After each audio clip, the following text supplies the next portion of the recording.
Hi, welcome to another episode of Hot Takes. Now, we know we have a problem with prison overcrowding. Short of building more prisons, we need novel approaches to punishment. Well, Iceland has come up with a brilliant way of dealing with the problem of prison overcrowding, dealing with the problem of how to suitably punish prisoners without resorting to imprisonment. However, it's an approach I think that we must resist.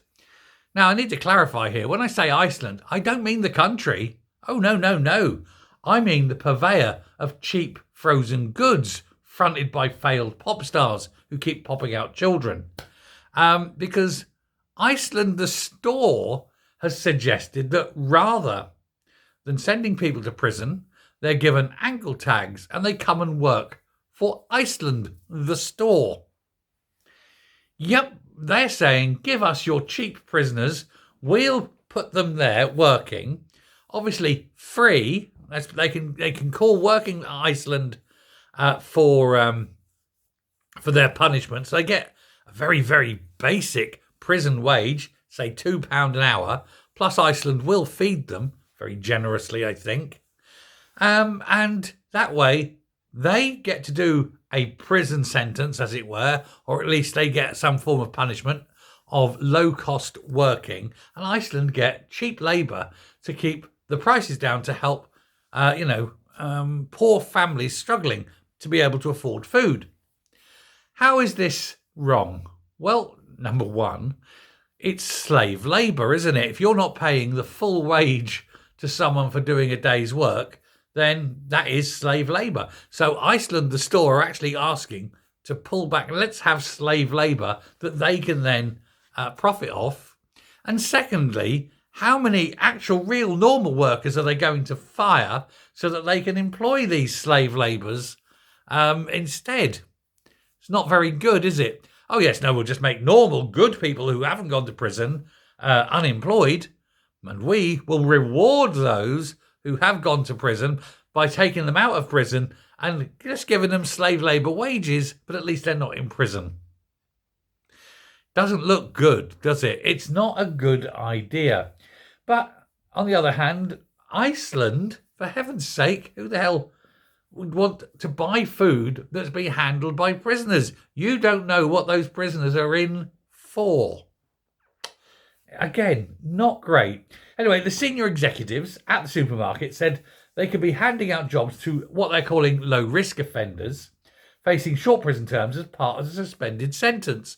They're saying, but if they did that as part of their punishment, then it would save, they're saying it would save prison spaces for those more deserving of prison. Yes, but it's still, you're going to fire people, or at least not hire people on proper full-time wages because you're going to get them at prison rates. It's not good. It really isn't.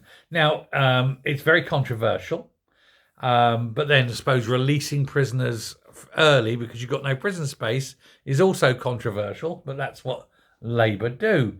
But on the other hand, what are you going to do? I sentence you to 6 months in Marks and Spencer's. God, you'd have hit the jackpot, wouldn't you? You know, it's stupid. It's a stupid rule. If you're going to do non-custodial sentences, first of all, they have to be for the sort of jobs that no one else wants to do. And secondly, they have to be for a real rate of pay that anyone would pay a normal person doing it. So, dear fellow viewers, let me propose this. Instead of a custodial sentence, you offer prisoners farmland work. You know, when we bring in all the foreigners to go in and work on the farms, and they get paid below minimum wage, but the farmer does at least provide accommodation and food for them. Let's do the same for prisoners. They go and work on a farm during the picking season or whatever, and actually do back-breaking hard work, but at the exact same rate of pay that the foreigners coming in to do it for. Seems fair, doesn't it? It's the sort of job that nobody really wants to do. It's backbreaking work. It's hard. It's laborious, but it's necessary. So let's get the other than prison prisoners out there and doing that. Seems fair. Let me tell you, a couple of days of that, and those buggers will be going, please, I want to go back to prison. Because they're all lazy and they'd rather sit in their cells all day. On the other hand, if they're out, at least they can have a beer, can't they? I think it's a better solution. But working for Iceland, it's a non-starter. They'll all be hiring cheap prisoners and firing hard-working, decent people. Let me know what you think. Thanks very much. Bye.